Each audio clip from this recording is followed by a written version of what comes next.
Verna. And I'm Tracy. And welcome to Bonfire Night. Sumuli, wini-welcome po namin lahat ng mga pastor, mga primary leaders, mga disciples, mga magulang. And kung first time mo dito, welcome sa Bonfire Night. Wini-welcome din po namin ang aming mga ka-Bonfire Night na nanonood sa iba't ibang bansa. So bago tayo magsimula, panoorin muna natin ang Bonfire Things to Remember.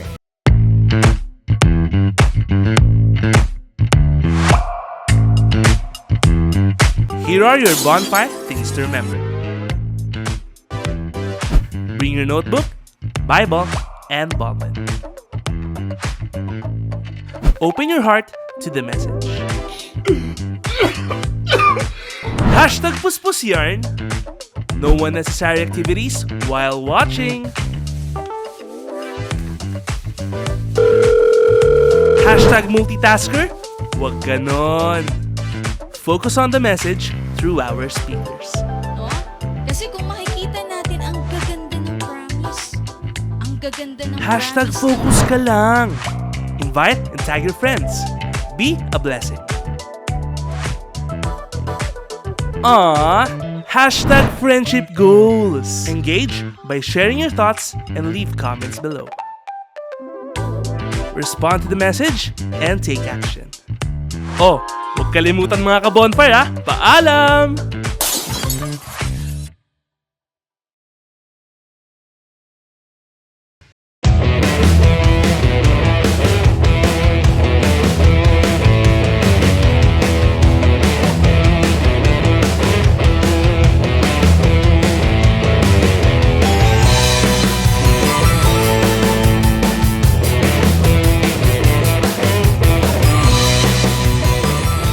So praise God sa ating Bonfire Things to Remember tayo mga ka-bonfire. Maging mindful po tayo abang going yung ating live. Make sure po natin na na-share na po natin yung ating live and na-mention na natin yung ating mga disciples, yung mga leaders natin, and yung ating mga invites. Amen to that. That's why let us all be excited. Kaya ni-encourage ko po ang bawat isa na tayo po ay sama-samang tumayo at papurihan natin ang ating Panginoon together with our worship teams sa pamamagitan ng isang awit.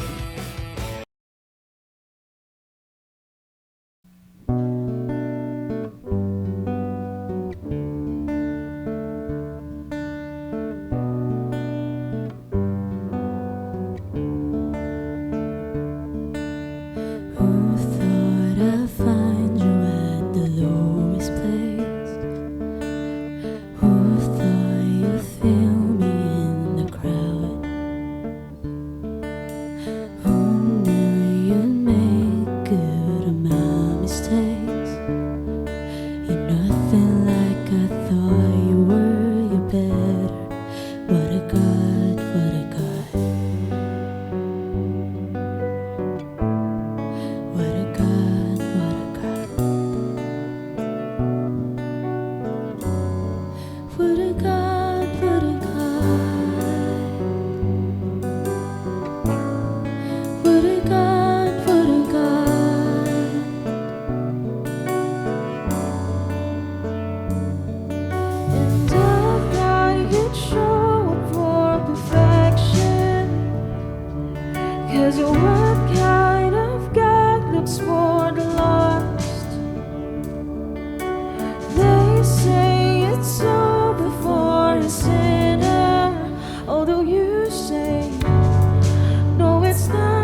satisfy the need. You satisfy the Lord. All I've ever wanted, all I've ever need. You satisfy the need. You satisfy the Lord. All I've ever wanted, all I've ever need. You satisfy the need. You satisfy the Lord. All I've ever wanted, all I've ever need. You satisfy the Lord. You satisfy the Lord. All I've ever wanted, all I've ever need. You satisfy the need. You satisfy the Lord. All I've ever wanted, all I've ever need. You satisfy the need. You satisfy the Lord. All I've ever wanted, all I've ever need. You satisfy the need. You satisfy the longing. What a God, what a God. What a God, what a God. What a God, what a God.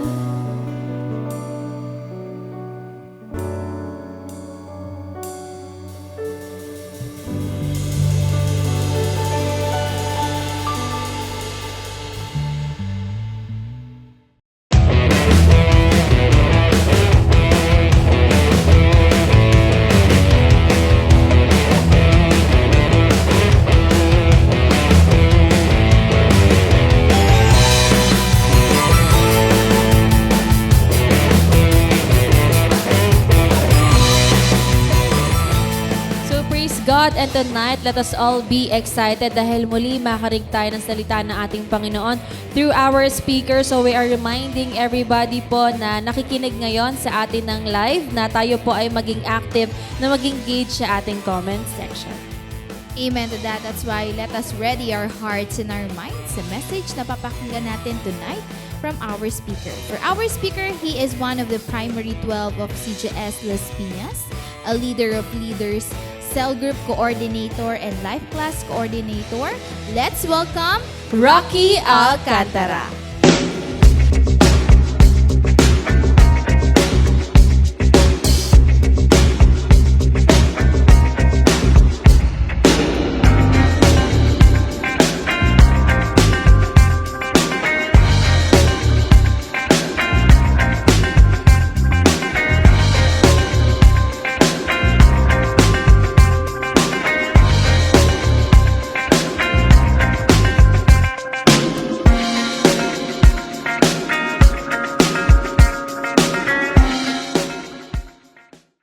Good evening mga ka-bonfire. So muli, wina-welcome po natin ang lahat ng ating mga pastor, ang lahat ng ating mga primary, ang lahat ng ating mga cell leaders, mga disciples, and syempre ang mga first-timer ngayong gabi, local man or international. So welcome po dito sa ating gawain. So before tayo mag-start, tayo po ay manalangin. Dakilang Diyos, maraming salamat muli sa gabing ipinagkaloob mo sa bawat isa sa amin upang muli ay matuto mula sa inyong mga salita. Dalangin namin na samahan kami ng inyong banal na Espiritu upang patuloy na siya ang magbigay sa amin ng karunungan at magbigay ng kalakasan upang patuloy kaming mahubog to become your disciple and leaders, Panginoon. Maraming salamat. Ito po ang aming samot dalangin sa pangalan ni Jesus. Amen. So ang ating pong text na pag-uusapan ngayong gabi ay matatagpuan sa Deuteronomy 31 verses 7 to 8.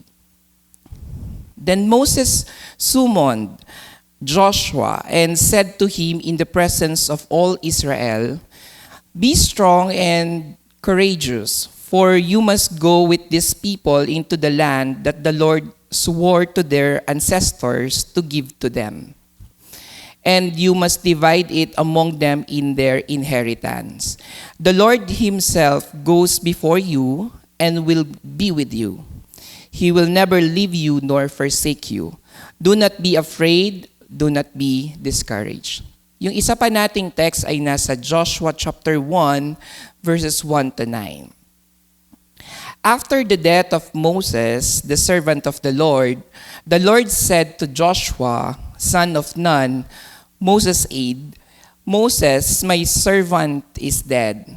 Now then, you and all these people get ready to cross the Jordan River into the land I am about to give to them, to the Israelites. I will give you every place where you set your foot, and I promise Moses. Your territory will extend from the desert to Lebanon, and from the great river, the Euphrates, all the Hittite country, to the Mediterranean Sea in the west. No one will be able to stand against you all the days of your life. As I was with Moses, so I will be with you.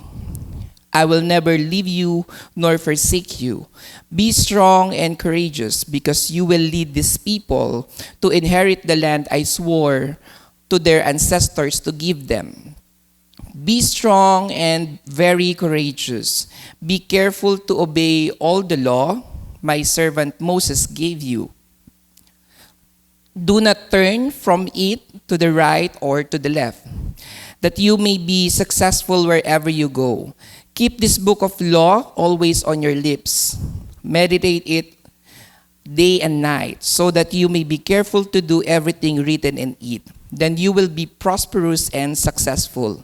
Have I not commanded you? Be strong and courageous. Do not be afraid. Do not be discouraged.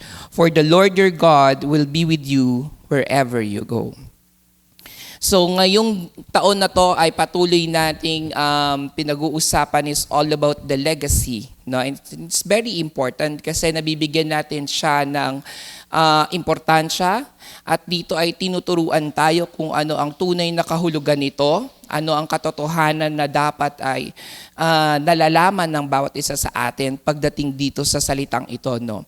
So, kaya itong mensaheng ito ay nais kong ibahagi ngayong gabi. Ang ating tema na pag-uusapan is all about passing the torch, preparing the next generation. Okay. Alam naman natin, mga kapatid, na ang buhay natin ay hiram lamang. No?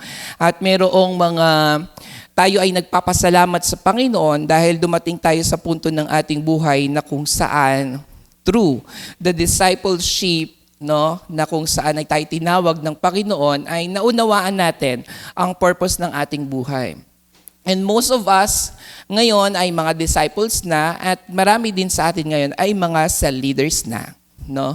Meron ding iba sa atin mga pastor. No? Pero ang buhay na ito at tungkuling ito, sabi nga, ay are just temporary. No? Katulad ng kay Moses na alam niya na darating ang panahon, no, na meron ding ending ang lahat pagdating sa kanya. But God's mission had to continue. No? Maaaring ang buhay natin ay magtatapos, ngunit ang layunin ng Panginoon para sa sangkatauhan ay dapat magpatuloy. No? Kaya yun ang ating pag-uusapan ngayong gabi. Ang question natin is, how do we prepare the next generation to carry the torch of faith and leadership? No? Kasi sabi nga, passing the torch is not just accidental. No? It requires intentional preparation. Today we will learn from Moses how to prepare the Joshua of our time. No? It's very important, no, na malaman natin paano ba natin ipiprepare yung next generation na sila yung magpapatuloy ng nasimula ng Panginoong Hesus na dumating sa punto ng ating buhay. Ngayon, tutulungan natin sila, no? Na sila naman ay mabuo, ma-prepare sa leadership, no, na ipagpapatuloy nila sa mga susunod na henerasyon. So narito ang ating mga puntos na maaaring makatulong sa bawat isa sa atin bilang mga leader na nagpe-prepare ng mga disciples natin to become a cell leader someday. And this is also a message for all the disciples, no, na kung saan ay, syempre, ihanda natin ang ating sarili. Makipag-cooperate tayo with the Lord as well as with our leaders. Okay? So sa number 1 is all about affirmation of their calling. Sa Deuteronomy 31 verse 7, then Moses summoned Joshua and said to him in the presence of all Israel, "Be strong and courageous, for you must go with this people into the land that the Lord swore to their ancestors to give to them. And you must divide it among them in their inheritance." So ito yung pinatawag ni Moses, si Joshua, no? Sa isang laro, no, meron tayong mga relay race na tinatawag, di ba, na nakikita natin nung tayo mga estudyante pa lamang or even sa mga team buildings na nagaganap kapag meron tayo sa ating mga works, no. So nakikita natin doon yung isang laro na kung saan ay may mga tumatakbo at merong mga nakalinya na susunod na kung saan ay sa kanila ipapasa ang baton at sila naman ang magpapatuloy ng race hanggang sa ipapasa muli sa susunod hanggang sa pinaka merong siyang magdadala para sa dulo na at yun ang magwawagi. So in this relay race, the baton ay ipinapasa in public and intentional. So the next runner needs confidence to run their leg well. No? So doon sa panahon ni Moses papunta kay Joshua, no, ay dito sa verse na binasa natin on Deuteronomy 31 verse 7, ipinatawag si Joshua at sa harap ng mga Israelita ay doon siya kinausap, no, at doon siya binigyan ng pagbabasbas, no. Nandun ang lahat ng mga encouragement na ginawa ni Moses para kay Joshua, no. So doon makikita nga natin, no, he called Joshua by name in front of the entire nation. He spoke words of courage and confidence. Sabi nga niya, be strong and be courageous. And he confirmed Joshua's assignment na you must go with these people into the land. No? Affirmation is very important, mga kapatid, no. Nito mga nakalaang linggo na rinig natin yun sa preaching, no, na ang isang genuine salvation ay talagang syempre dapat dumarating sa panahon na talaga magiging lingkod ka ng Panginoon kasi yun ang sagisag ng iyong kaligtasan, no. And dito ay sa discipleship tayo ay tinutulungan upang tayo ay hindi lamang mabago ang buhay, kundi maging lingkod talaga. No? Na kung saan ay unti-unti minumulat tayo sa kung ano ang mga dapat na maging layunin at landas ng ating buhay. It's very important, mga kapatid, no? Sa loob ng mga cell group, nangyayari yon. Nandyan ang ating pastor, sa kabuuan ng ating church, nandyan ang ating mga leaders na kung saan ay kinakasangkapan ng Panginoon for this affirmation of our calling. No?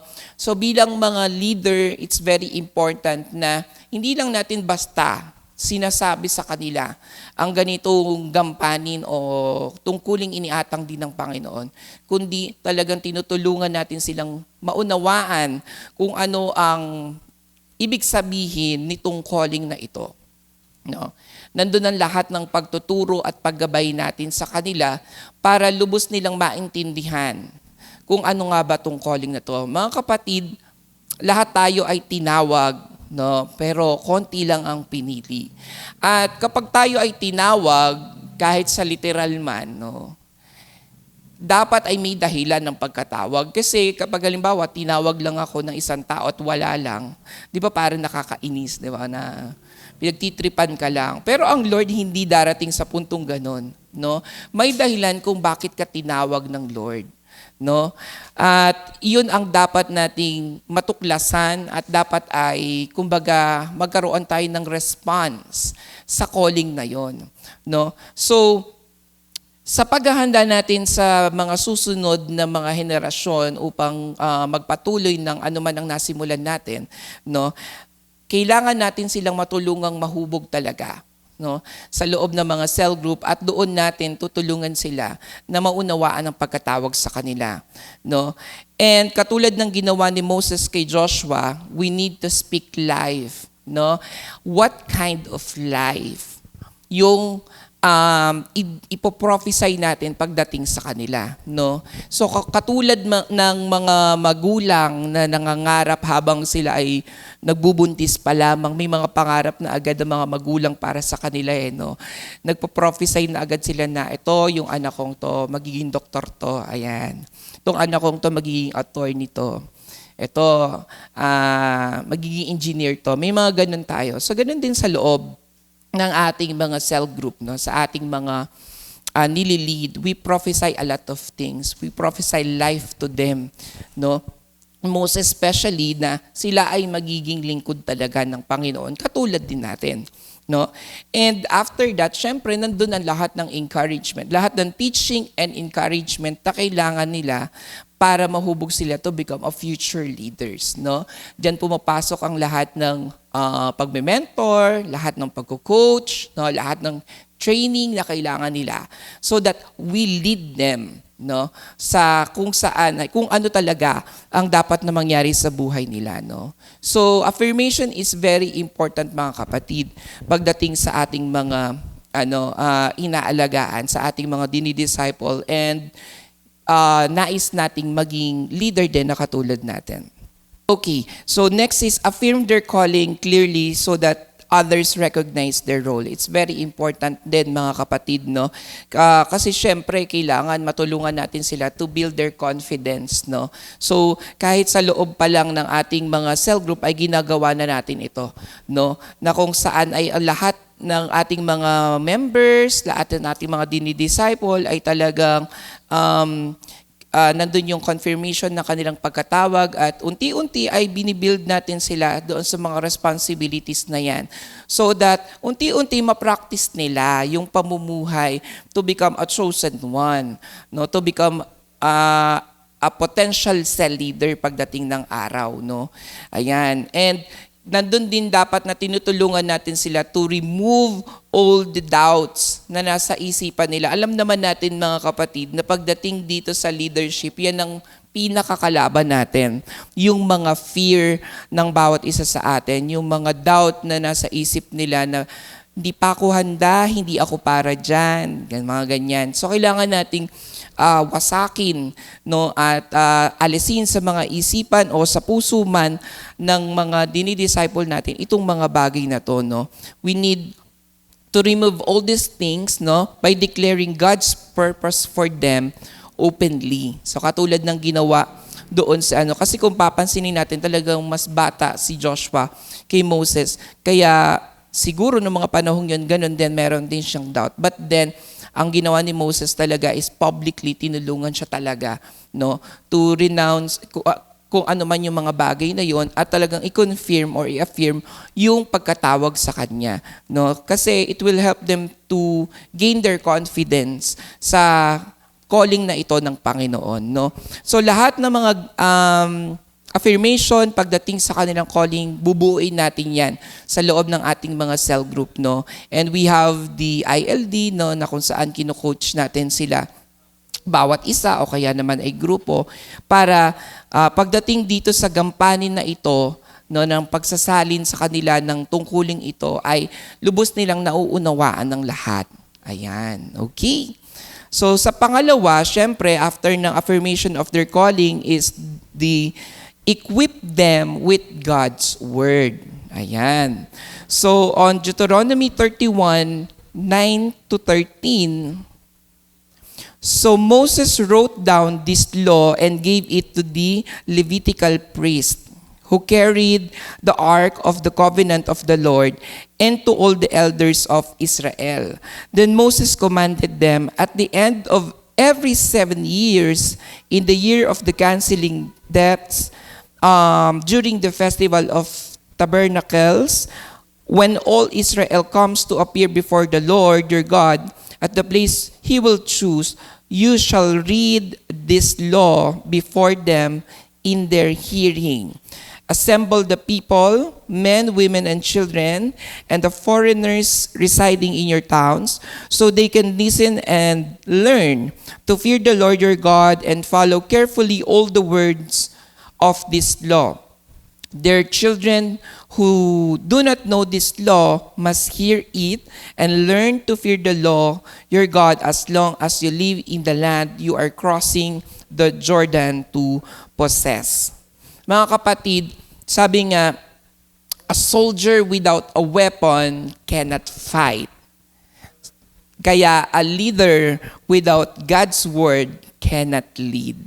Pagdating dito sa loob ng church, no, sa pag-develop natin ng mga new leaders, it's very important na maunawaan nila na ang ating mga pinuproduce, ang ating dinidevelop, no, mga hinuhubog natin is spiritual leaders.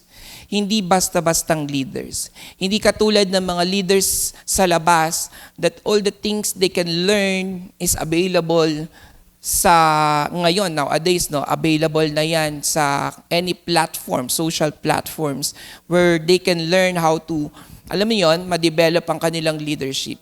Pero dito, it is very important for us na maturuan sila na mag-focus pagdating sa salita ng Diyos. Ang leadership natin ay nakasandig sa salita ng Diyos, hindi sa kung ano paman, because we are spiritual leaders. Kaya nga dito sa nangyari dito kay Moses papunta kay Joshua ay kumbaga pinaghandaan na talaga, no? Sabi nga, he wrote down the law and ensured it was read regularly. Nandyan din yung meron siyang command doon sa nabasa natin kanina na pangyayari na kailangan i-gather ang mga tao, no, at mapakinggan nila ang salita ng Diyos, no. Meron nga diyan, sabi doon, every 7 years, no. And syempre sa buong leadership or buong buhay ni Moses na kasama sila ay nagbigay siya ng magandang ehemplo. He modeled obedience throughout his leadership, no? Pinakita niya kung paano sumunod sa lahat ng mga kautusan ng Panginoon, no? So, it's very important sa loob ng ating mga cell group or sa ating mga pamumuhay araw-araw, dapat nakikita ng ating mga dinidisciple itong bagay na to, no? As we prepare them, ay ang pagpapakita ng magandang testimony, ang pagpapakita kung paano mamuhay ang isang disciple at ang isang leader is malaking tulong sa kanila, no? Para ma-prepare natin sila sa susunod na henerasyon. Alam naman natin yun kahit sa loob ng tahanan. Kung ano ang nakalakihan ng mga anak na nakikita sa magulang, yun din ang gagayahin nila, no? At kahit wala na tayo ay nasasalamin kung sino ang pinagmulan nila. At masasabi ng mga tao na, anak yan ni ano, kaya pala. Di ba? So dapat hindi na ganun ang maging pag-label ng mga tao sa atin, kundi nakikita sa atin ang obedience to God, no? Na kung saan ay nabago na talaga. So, it's very important for us na nagbibigay tayo ng role model, no? At syempre, itong ating mga disciples, no, kayong mga disciples, very important na we're very observant pagdating sa mga leading na ginagawa ng ating mga leaders, no? At yun ang ating sundan, no? Kasi sabi nga, imitate me as I imitate Christ, sabi ni Paul, di ba? So, it's very important, alam naman natin, dito sa loob ng CGS Philippines, tinututukan natin is our devotion, no? Yung ating mga, kasi dito lang talaga sa discipleship na bibigyan ng panahon at importansya ang ating mga personal daily devotion, no? Na kung saan ay personal na ang Panginoong Hesus nagtuturo sa atin ng kanyang mga alituntunin at mga kautusan, no? Na kung saan ay doon din natin siya nakikilala. Kaya nga, kahit si Moses nung panahon yan ay may mga ginagawa siya, sa panahon din natin meron din, no? We teach Scripture consistently, no, sa ating mga dinidisciple at tayong mga disciple ay talagang nagkilalaan tayo ng panahon. Siyempre, no? Dahil kung na-affirm na yung calling mo, then kailangan makapag-cooperate din tayo para nga mahubog tayo dito sa pagkatawag na ito.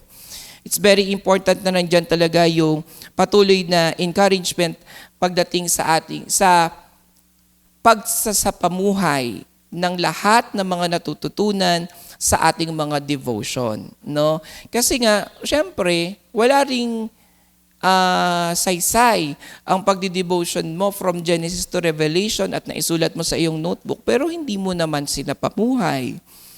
So, tinuturuan din tayo, no, nitong mga nakaraang linggo, no, nire-remind tayo na huwag tayo maging selective pagdating sa mga kautusan.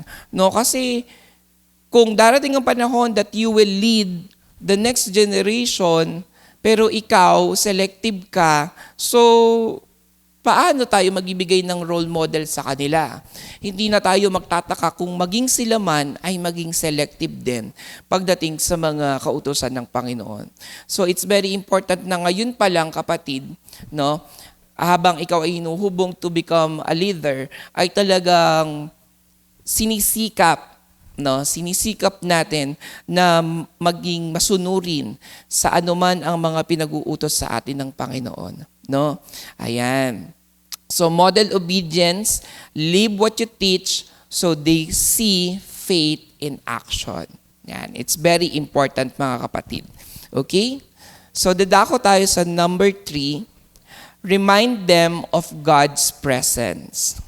On Deuteronomy 31 verse 8, the Lord Himself goes before you and will be with you. He will never leave you nor forsake you. Do not be afraid, do not be discouraged. Ayan ang sabi ni Moses, no, kay Joshua. No, it's very important, katulad ng isang bagong bata, no, ng isang bata na bago pa lang natututo na lumakad, no. Minsan ang kanilang confidence ay nagmumula dahil alam nila na merong nagbabantay sa kanila na magulang, ano. So minsan 'di ba parang nandun sa kabilang dulo yung magulang tapos pinapalakad yun. Sige, tindig ka, lakad ka, 'di ba? Kaya sila kumbaga lumalakas ang loob na tumindig at lumakad, and then sila ay unti-unting lalapit doon sa magulang. Kasi alam nila na nandun yung magulang nila. Kaya bumabangon sila at kumikilos. So ganun din, pagdating sa pag-develop natin ng mga susunod na leaders for the next generation, it's very important that we remind them of God's presence. No? Meron pa on Joshua chapter 1 verse 9, have I not commanded you, be strong and courageous. Do not be afraid, do not be discouraged, for the Lord your God will be with you wherever you go. Diba? At sinabi din yun ng Panginoon nung kausap niya si Joshua, diba? So paulit-ulit binabanggit ni Moses, no, that the Lord will be with you. No, yun ang laging sinasabi. So with this kasi ay nangyayari yung removal of any fear and discouragement, no, sa puso ni Joshua by pointing na mag-focus siya doon sa presence ng Lord. Na mas makapangyarihan ang presence ng Lord kesa sa nararamdaman mong takot o alinlangan. No, lahat ng negative na naiisip mo ay wala yan. Mas matindi ang presensya ng Diyos na nandyan para tulungan ka na magampanan ang tungkuling ito. No?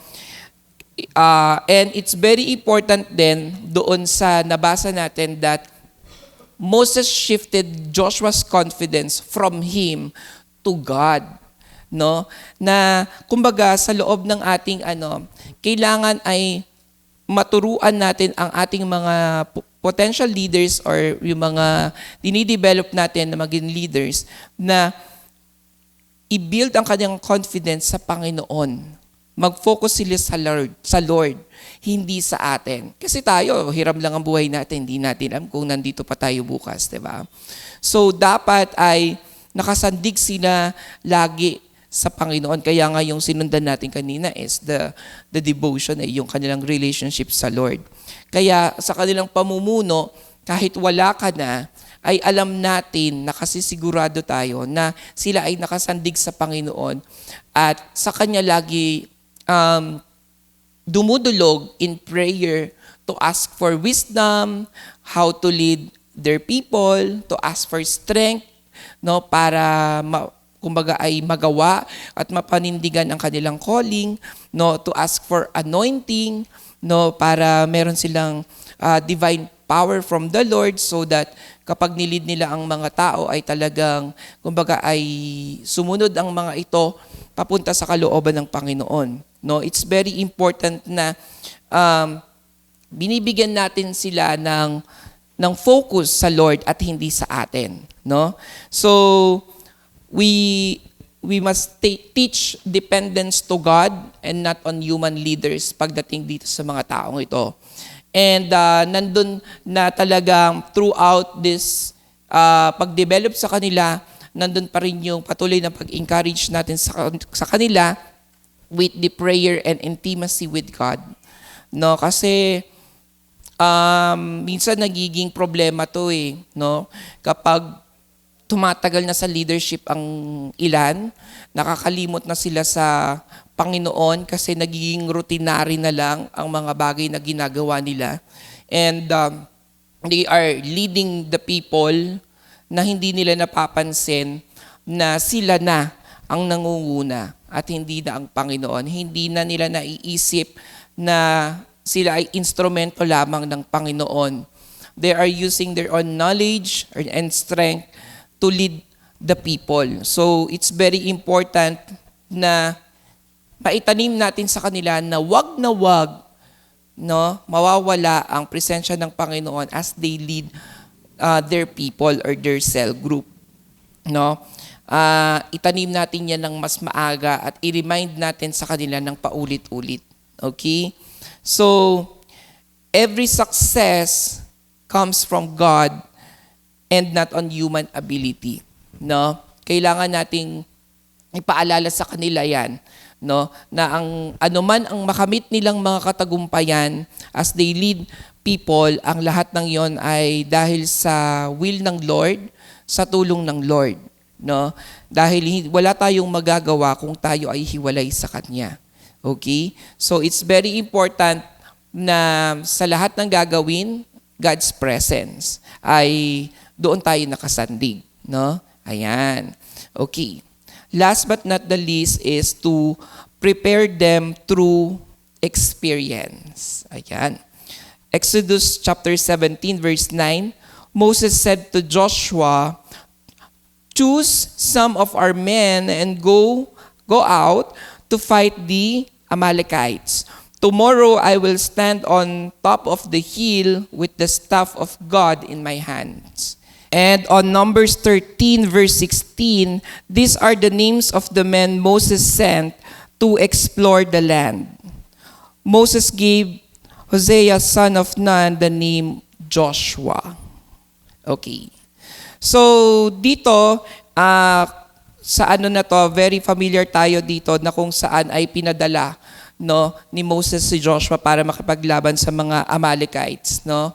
At dun sa isa naman is yung maging spy doon sa gusto nilang puntahan. So sabi nga, you can't learn to swim by reading a book. You must get in the water. No, so ganun din, no, sa pagdating sa leadership. It's very important na hindi lang lahat ng teaching, mentoring, coaching ang ginagawa natin sa kanila, dinadala natin sila sa field, no, sa pakikipaglaban.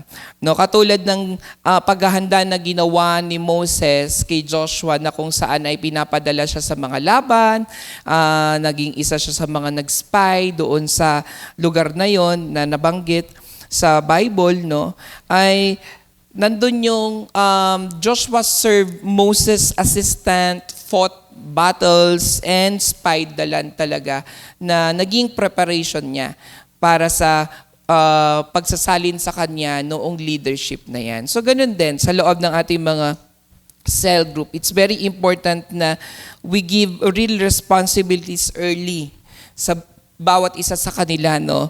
Na minsan sila yung nagiging Timothy natin. Sometimes, we asked them to lead the group, to facilitate the cell group itong mga susunod na linggo para kung saan sila ay nasasanay na how to lead a cell, no? Pagdating sa mga message na naririnig nila weekly. Nandyan din yung nagkakaroon tayo ng mga vision casting and we are giving them assignment or challenges, no? Para unti-unti ay natututo sila how to win people, no? Sila ay humahayo, no? Nandyan yung paunti-unting pagbibigay sa kanila ng, dala ka ng 3 sa susunod na ano, di ba? May mga ganun tayong assignment, no? So, ini-expose natin sila sa kung ano yung vision na ginagawa natin. And, kasi after ng lahat ng pagtuturo, dapat may mga ganyan, mga application, no? May mga ganyang mga challenges sa kanila, no? Para kung saan ay nasasanay na sila, no? Para pagdating ng araw, sila ay talagang mas maging matapang pagdating sa paghayo, no? So, di baling masaktan na ng maaga, no? Dumating yung mga point na minsan babalik sila sa inyo na leader kasi yung winin ko, nag-prayer of 3 ako, wala man lang sumagot eh. Pero at least nag-pray sila. Nag-pray sila, inabot nila. Hindi nga lang talaga panahon pa ng mga taong yon. Pero nandun yung na-experience na nila kung paano humayo talaga, no? So, masaktan na ng maaga, no? Kasi mas lalo silang tatapang, mga kapatid, kapag ganyan, no? So, nandyan yung mga challenges na kahit gaano kahirap yung hinarap ni na Joshua doon sa pag-spy doon sa lugar na nais nilang sakupin. Pero, ginawa pa rin nila, di ba? So, si Moses, talagang minentor niya si Joshua na nakafocus in victories and not on failures. No? Kasi nga tinuruan niya kanina na kailangan ay talagang lagi tayo nakasandig sa presensya ng Panginoon. No? Na kasama natin ang Diyos, kaya walang magiging failure pagdating sa bagay na to. So, in every time na meron tayo mga mentoring or coaching na gagawin sa ating mga disciples, give them opportunities, no, to serve now and not later, no? Lahat sila na disciple natin, sabay-sabay natin sila na i-develop, no? Sabi nga dito, let them lead small tasks before big ones kasi progressive responsibility matters, no? Hindi yung agad-agad malalaki yung binibigay, no? Binibigyan natin sila ng mga maliliit na task sa loob pa lang ng cell group, no? Para ma-develop sila to how to handle responsibilities. And syempre, hindi lang basta pagbibigay ng responsibilities, nandun din yung talagang pag-alalay mo sa kanila, ganito ang gagawin mo, sa mga kung paano mo siya gagawin, ayan. Di ba? Hindi yung basta binigyan lang ng assignment at iniwan na. Nandun talaga yung matinding pag-alalay sa kanila para masanay at masanay sila. Walk with them through challenges, offering guidance and feedback. Feedback is very important. No? Kahit negative feedback yan, pero makakatulong sa kanila yan. Nung nag-lead ka, napansin ko ganito ka. So, sa susunod ganito, mas maganda ay suggest ganito, ganyan, no? So, turuan natin sila na maging open for all the feedbacks, no? Kasi makakatulong sa kanila yan para mas lalong mapagbuti yung responsibilities na iniwan sa kanila. Iiwan natin sa kanila, no? So, para pagdating ng araw, kapag may mga challenges din sa kanilang paglilid, alam na nila ang gagawin nila, no? So, napakahalaga nitong number 4 na to. Ako, favorite ko to yung isinasalang ka sa mga responsibilidades. Kasi hindi natin napapansin, yun na pala taga ang prepare sa atin ng Lord sa pamamagitan ng ating mga leaders. Kasi pagdating ng araw, meron palang matinding nakalaan na gawain sa iyo ang Panginoon. So, kaya yakapin na natin itong mga challenges na to, no? Ngayon na tayo mahirapan, pero ngayon sa mga paghihirap na yon, doon tayo matututo. Doon tayo titibay, no? Doon tayo talagang tatatag bilang mga lingkod ng Panginoon. So, it's very important na yakapin itong preparation na to, mga kapatid. Okay? Ayan. So, recap natin, no? Pagdating dito sa passing the torch na to, ay talagang napakahalaga nung affirmation, ng calling natin mga kapatid, na tayo ay tinawag. Hindi lang basta tinawag, kundi tinawag ng Panginoon. Pinili tayo sa dinami-dami ng nilikha niya sa mundong to, tinawag ka ng Panginoon at meron siyang dahilan ng pagkatawag sa iyo, kapatid. Hindi ka lang basta niligtas, kundi pinili ka niya para maging lingkod upang makarating din sa iba itong kaligtasang ito, no? Pangalawa is the equipping of with God's word. Kasi gaya nga ng sabi ko, we are spiritual leaders. Na magiging spiritual leaders ang ilan sa inyo.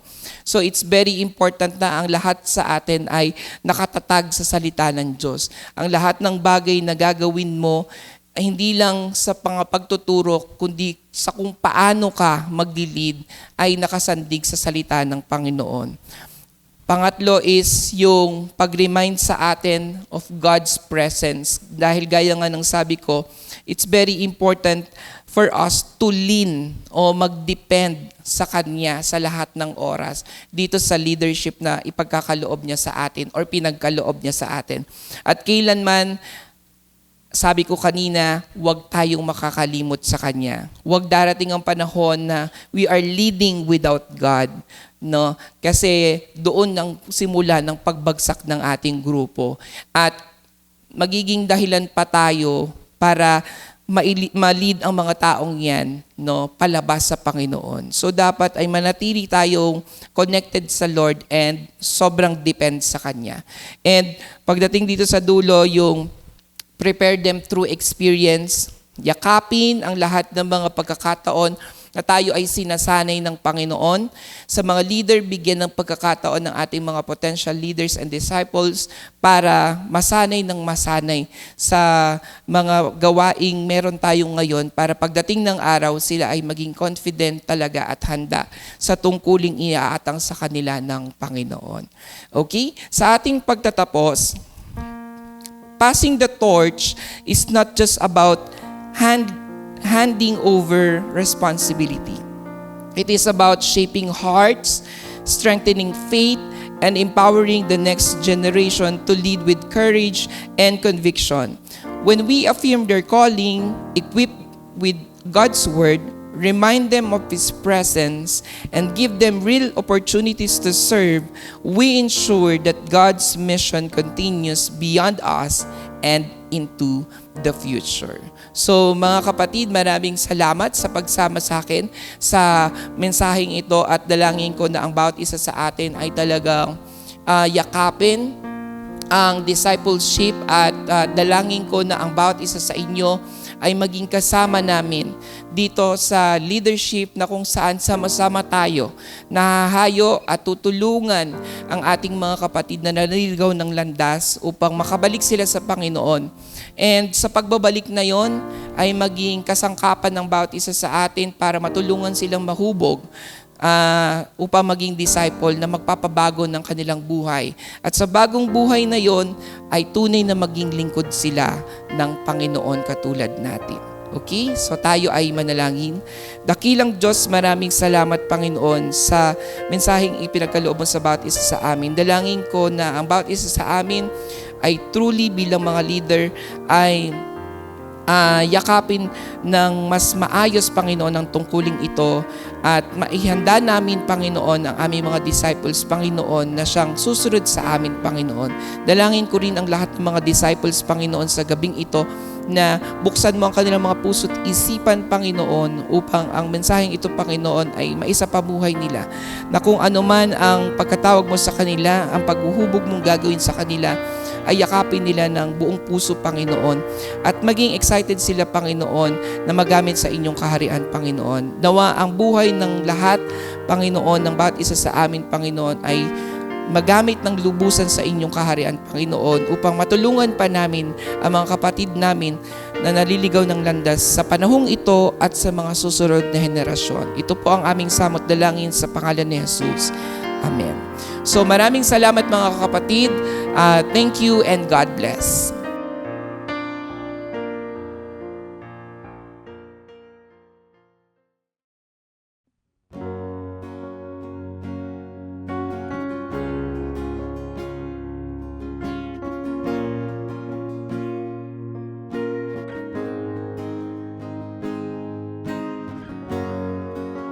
we've seen what you can do, oh God of wonders.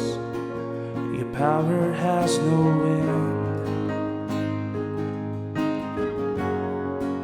The things you've done before, in greater measure, you will do again. 'Cause there's no prison wall you can break through, no mountain you can move. All things are possible. There's no broken body you can raise, no soul that you can save. All things are possible. The darkest night, you can light it up. You can light it up. Oh God of revival, let hope arise. Death is overcome. You've already won. Oh God of revival, you rose in victory, and now you've seated forever on the throne. So I shall my heart fear while you defeated. I will trust in you alone. 'Cause there's no prison wall you can break through, no mountain you can move. All things are possible. There's no broken body you can raise, no soul that you can save. All things are possible. The darkest night, you can light it up. Oh, you can light it up. Oh, God of revival, let hope arise. Death is overcome. You've already won. Oh, God of revival. Oh, God of revival.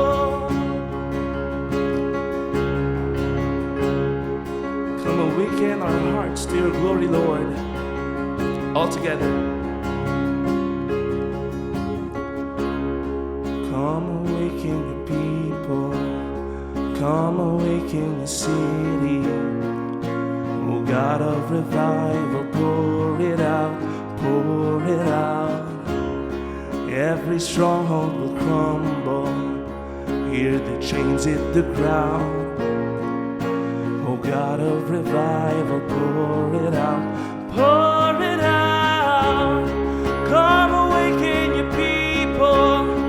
Come awaken your city. Oh God of revival, pour it out, pour it out. Every stronghold will crumble. I hear the chains hit the ground. Oh God of revival, pour it out, pour it out. Oh, the darkest night, you can light it up. Oh, you can light it up. Oh, God of revival, let hope arise. Death is overcome. Oh, you've already won. Oh, God of revival, come awaken. Come awaken your people. Come awaken your cities. Oh, God of revival, pour it out, pour it out. Every stronghold will crumble. I hear the chains hit the ground. Oh, God of revival, pour it out, pour it out. Come awaken your people. Come awaken your cities. Oh, God of revival, pour it out, pour it out. Every stronghold will crumble. Hear the ground. Oh God of revival, pour it out, pour it out.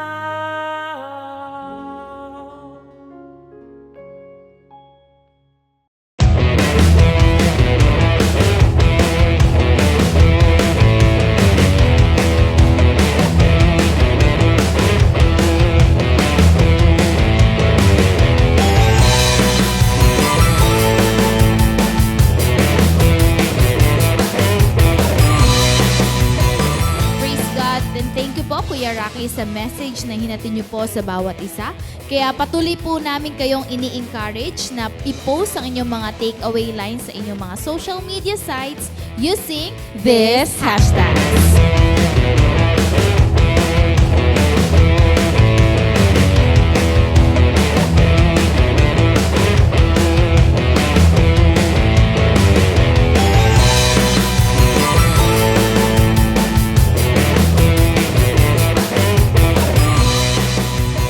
So praise God and salamat po sa lahat na nakasama namin dito sa ating Bonfire Night. Salamat po sa ating mga pastors, yung mga primary leaders po natin na nagbo-mobilize for Friday, sa ating mga leaders, and kung invite ka po dito ngayon, marami pong nagko-comment dyan ng mga leaders. So pwede po kayo mag-reach out kung gusto nyo pong maging part ng ating mga online cell group. So continually, we encourage everybody na patuloy nyo pong supportahan ang ating CGS Philippines Facebook page, ang ating CGS Philippines Bonfire Facebook page, ang ating YouTube channel, TikTok, and Instagram. Itong mga social media accounts po natin, let's make sure na minamaximize natin ito all for God's glory. Amen to that. And we also encourage everyone sa darating na online simbahay. So, tayo po ay sama-samang magpuri at mag-worship sa ating Panginoon at makarinig ng message na hinahatid sa atin ng ating buting pastor. At the same time, we invite everyone na Sabado pa lang andun na yung nirarally na natin ang ating message para sila rin po ay mabless sa ituturo sa atin ng ating pastor na si Pastor Rami Hinares Jr. So, thank you and God bless!